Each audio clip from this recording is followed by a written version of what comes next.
What's up, guys? It is spoiler season, and it is that time again for new commanders in Magic the Gathering. First up, we have a brand new Olivia. No surprise there, seeing as the next set is about her wedding. But this Olivia is not what I expected Wizards to make.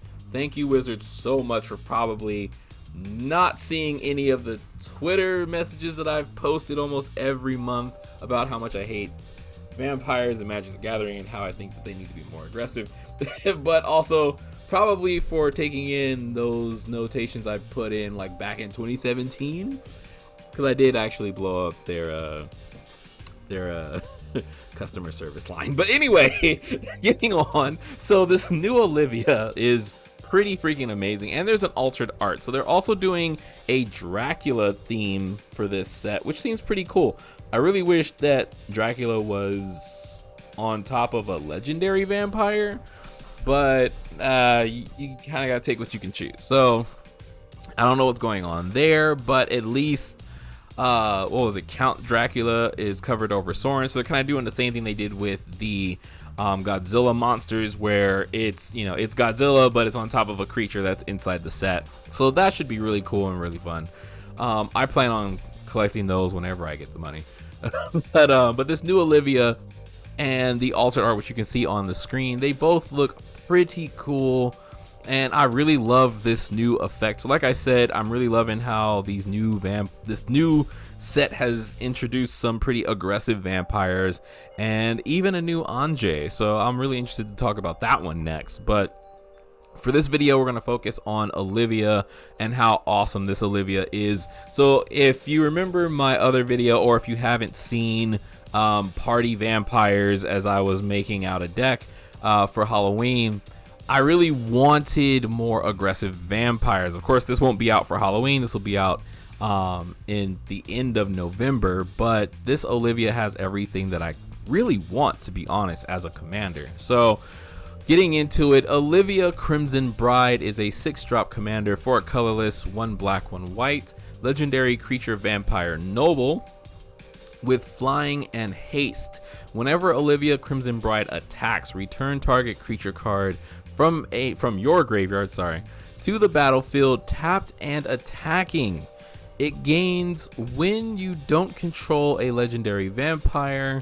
Exile this card. Okay, so first off, I'm glad they're doing something with attack triggers on Olivia. She's a very aggressive character story-wise, and we just covered a attack triggers deck with Winota as the secret commander. Check that out if you want to, where we actually brought in a lot of support cards for cards like this. The only thing is that it's red-black, which is going to be a little bit different, but some of the red cards still apply. So there is going to be support, and vampires have tons of support for this. So for Olivia, I can already think of a couple things, just doing like a quick take of how I would start to build this deck if I was putting Olivia as the commander.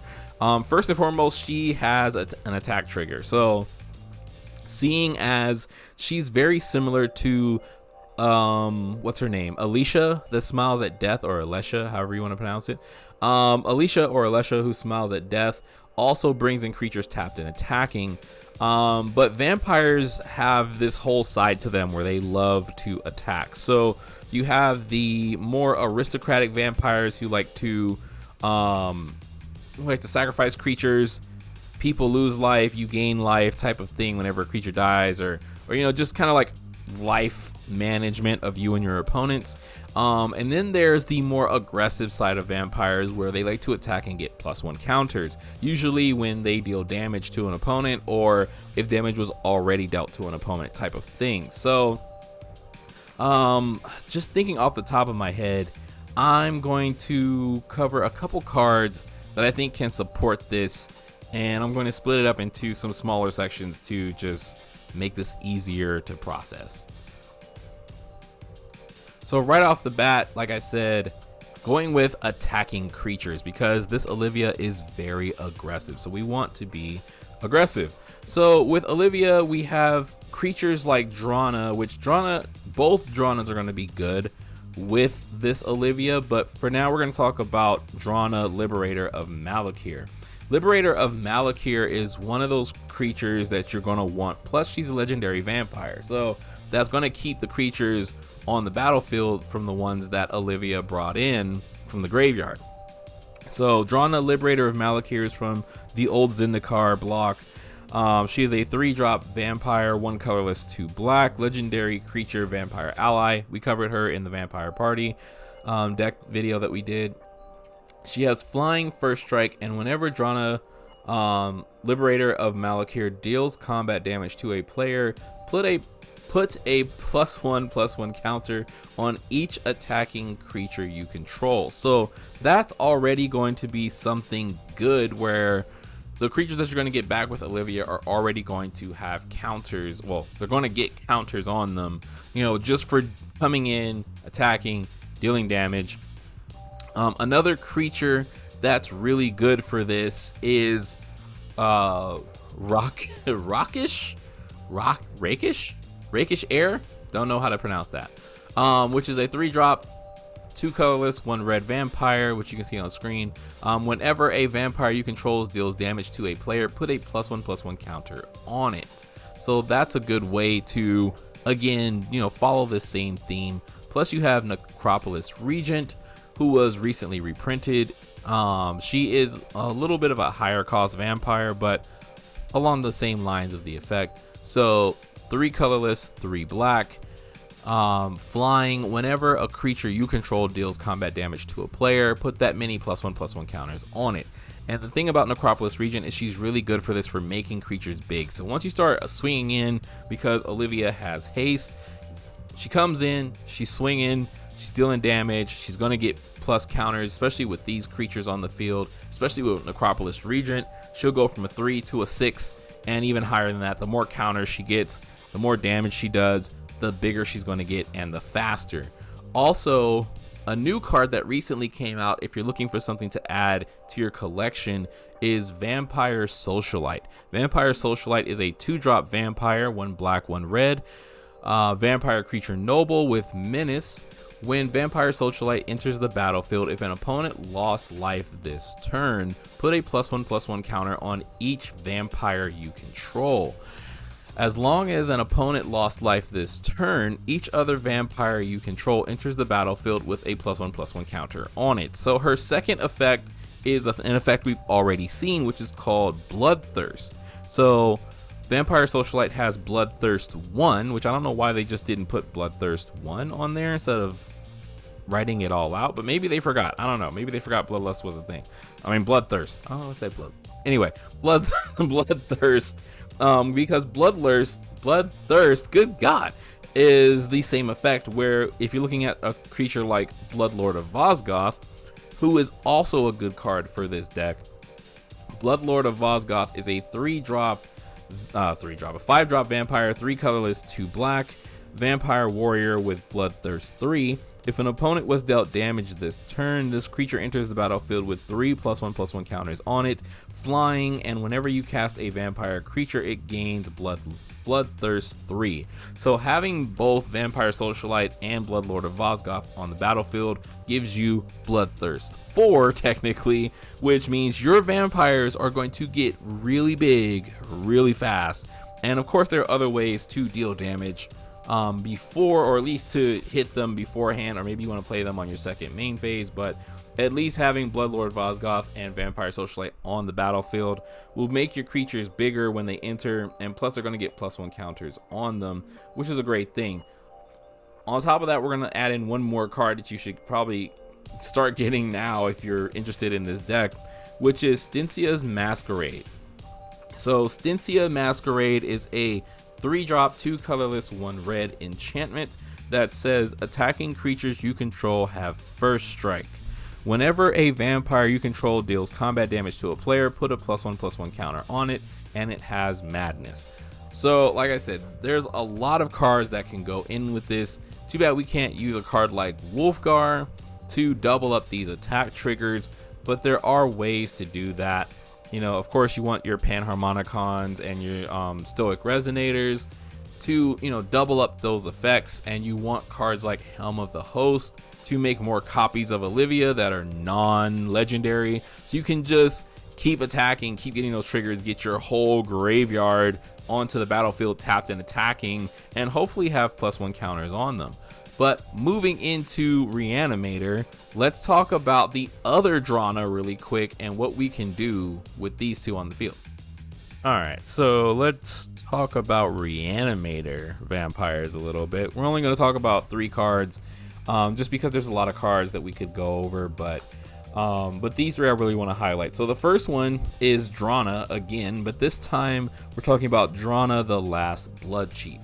Since Olivia has this ability to bring back creatures from the graveyard, and it doesn't matter what they are, she can actually target other legendaries. The only thing I want to advise is that because this Olivia has the creature enters tapped and attacking, they're not declaring an attack. So cards like Drana the Last Blood Chief do not get their attack trigger if they're already entering the battlefield tapped and attacking. It's a sort of like a trigger for declaring the attack, not for actually attacking, which I want to throw that out there because sometimes that can confuse people. So with Drana the Last Blood Chief, she is a 5-drop, 3 colorless, 2 black vampire cleric, legendary creature, of course, flying, and whenever Drana the Last Blood Chief attacks, defending player chooses a non-legendary creature card in your graveyard. Return that card to the battlefield with a +1/+1 counter on it. The creature is a vampire in addition to other types. So with this Drana, you're able to get creatures back. Your opponent chooses a non-legendary, which I think is pretty cool, because if you have this Drana with the new Olivia on the battlefield at the same time, when both of them attack, you're getting 2 creatures back. You choose one and then an opponent chooses one, which is pretty freaking good value if you think about it. So that's something to keep in mind. Definitely pick up that Drana if you're interested in this deck. Another card we're going to talk about is Bloodline Necromancer. Bloodline Necromancer is a 5-drop vampire, 4 colorless and 1 black, and it has lifelink. And when it enters the battlefield, you can choose a vampire or wizard in your graveyard and return it to the battlefield. So again, having options, ETBs, which are great, which then you can copy with cards like Panharmonicon, Stoic Resonator, to get those extra effects off. So, you could have your opponent choose Bloodline Necromancer because there wouldn't be anything else on the field in your graveyard for them to choose, hopefully. And, if they bring back that, hopefully you can sack off something in time, or, maybe it's the lesser of 2 evils, because it doesn't really target. So hopefully you can figure out ways to combo off that, having all 3, having Olivia, Drana, and targeting, Bloodline Necromancer in the graveyard, getting another vampire back from the graveyard to the battlefield, and keeping them on the field together, where that way you have this value engine where then you can go off into, aristocrat shenanigans if you want to, with cards like Butcher of Malakir, which is a good card. Not a reanimator card, but something that can help you get that value constantly if you want to, like, sack off your Bloodline Necromancer, make your opponent sack, which clears the way for you to get in free hits and synergies that we have here. We just kind of got to put them together. It's going to be a little bit of high cost, so for this deck, you're going to want to run mana ramp, or you're going to want to run things that will cheat out creatures, but you're going to want to protect Olivia at the same time. So cards like Buried Alive, Entomb, cards that are going to send creatures from your deck to the graveyard, so that way you can target them and bring them back. You're going to want to run your mana rocks, of course, because Olivia is a 6, and in case you draw into any of these 5, 6, 7 cost vampires, you have a way to summon, play them from your hand if you want to. And lastly, I would like to talk about maybe putting this new Olivia in the 99. And where would you put her in the 99? Of course, there is the Vampire Party. If you need another Reanimator vampire deck, check out that video. But also, this would be a good card for Edgar. Supposedly there might be a new Edgar Markov, which I think would be pretty good, but if we don't get a new Edgar, this would still go good in the old Edgar Markov. It's another vampire entering the battlefield. It's also a reanimator card for vampires, so you're going to get them back. They're going to be coming in tapped and attacking. You know, if you have Edgar on the field, you're going to get plus counters, so it already has haste. So the good thing is Edgar, I believe is a 6, right? It should be up on the screen. Edgar being a high cost vampire and Olivia being a high cost vampire. Yeah, because he's 6, she's 6. Yeah, but the payoff is definitely worth it. So for a quick take, I would definitely say I'm loving the new Olivia, especially compared to the other Olivias. The older Olivias were kind of about making other creatures into vampires, as you can see on screen, where they were more about control or adding on to your vampire ranks, where you didn't really need to build vampire tribal if you didn't want to, but they still added +1 counters onto vampires, and they still were, you know, about the vampire tribe overall. I just like that this new Olivia, even though she's higher in cost, she's giving you value that you can then take and run with. You know, of course, add in cards like Molten Echoes to get, like I said, to get copies of vampires. Run cards like Delina, Wild Mage, who can get you copies of creatures, you know, and then even you could even keep going where they're coming in tapped and attacking also. So, you know, like, they're really good cards that you can put in here. Again, Anawan, all your vampire staples. If you want to go with more colors, go with, you know, Wolfguard to add up those additional attack triggers, where she'll be bringing back 2 creatures instead of just 1. If you want to add, if you want to go with Jund vampires, which that would be cool, or even just 5-color vampires. You know, also keep in mind that just the counters in general, if you want to go with more colors, you could also go in with a little bit of lifelink, life gain, and +1 counters. Cards like Blood Researcher are pretty good. Blood Researcher is black and green vampire from Strixhaven that has, whenever you gain life, put a +1/+1 counter on Blood Researcher. And other creatures that have that +1/+1 aggressive mindset. There are a good chunk of creatures in the past, in old versions of Innistrad, where it was either like the Markov creatures or the Falcon Wrath creatures that had +1/+1 counters for attacks or dealing damage. So definitely look into cards like that, controlling the field, getting more creatures back from the graveyard, getting more synergies, getting stronger. It's going to be a great time. This is going to be fun. I am really excited about this new Olivia. I'm also excited about the new Anjay, because it seems like there's a little bit of story going on there, and plus she also has an interesting new effect with something. I'm gonna get into that next, but anyway, that's it for this video. There are more videos coming. Spoiler season is among us. Enjoy, and yeah, start collecting now before prices go up. All right, peace.